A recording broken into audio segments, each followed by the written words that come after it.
Assalamualaikum warahmatullahi wabarakatuh. Perkenalkan, nama saya Imratul Thaibah, bisa dipanggil Iim. Saya dari Prodi Pendidikan Agama Islam Fakultas Tarbiyah YIN Madura dengan NIM 213810120025. Di sini saya akan menjelaskan tentang inovasi pendidikan Islam. Nah, sekarang kita memasuki ke pengertian inovasi pendidikan. Inovasi adalah pemasukan, pengenalan hal-hal yang baru atau pembaharuan. Menurut Undang-Undang Nomor 19 Tahun 2002, inovasi adalah suatu kegiatan penelitian, mengembangkan, dan perekayasaan yang dilakukan untuk pengembangan penerapan praktis nilai dan konteks ilmu pengetahuan yang baru, atau cara baru untuk menerapkan ilmu pengetahuan dan teknologi yang sudah ada ke dalam produk atau proses produksinya. Nah, kita masuki ke pendidikan Islam. Pendidikan Islam juga dapat dimaknai sebagai upaya mengoptimalkan perkembangan potensi manusiawi, kecakapan hidup, dan sikap kepribadian individu peserta didik menuju tercapainya kesempurnaan dan kedewasaan yang baik. Usaha pengembangan potensi harus diselaraskan dengan syariat Islam yang disampaikan oleh Rasulullah. Setelah mengetahui pengertian di atas, maka yang dimaksud inovasi pendidikan Islam adalah pembaruan untuk memecahkan masalah di dalam pendidikan Islam. Inovasi pendidikan Islam adalah suatu ide, barang, metode yang dirasakan atau diamati sebagai hasil yang baru bagi seseorang atau kelompok yang baik berupa hasil penemuan 1%. Nah, di sini ada tujuan inovasi pendidikan Islam. Nah, tujuan inovasi pendidikan Islam sendiri yaitu ilmu pendidikan Islam dapat membuat manusia memiliki pendirian yang kuat dan tidak mudah terombang-ambing dengan pemikiran yang kurang jelas. Yang kedua, mengarahkan cara berpikir agar dapat berpikir kritis untuk mengembangkan ilmu pengetahuan. Yang ketiga, mengembangkan berbagai hal khususnya ilmu pengetahuan demi masa depan yang lebih baik.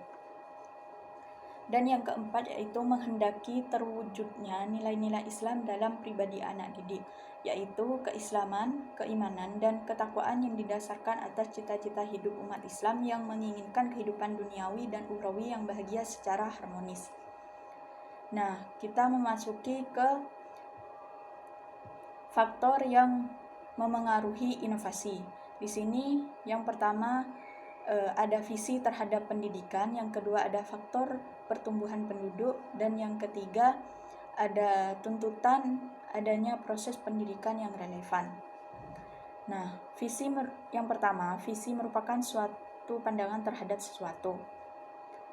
Nah, pendidikan merupakan persoalan asasi bagi manusia. Manusia sebagai makhluk yang dapat dididik akan tumbuh menjadi manusia dewasa dengan proses pendidikan yang dialaminya.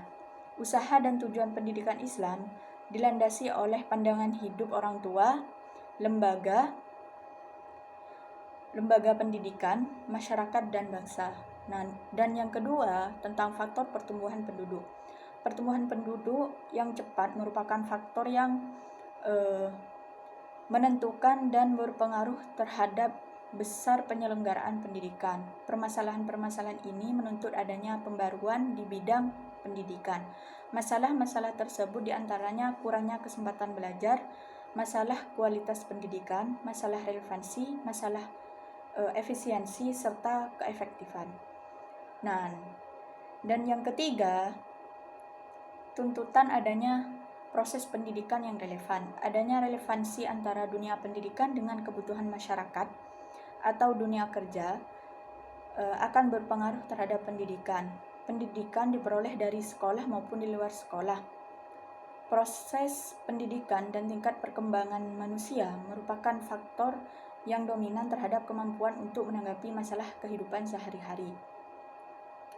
Nah, dan tingkat kemajuan suatu bangsa itu dapat ditinjau dari tingkat pendidikan rakyatnya. Semakin baik tingkat pendidikan rakyatnya, maka semakin maju pula rakyatnya, begitupun juga sebaliknya.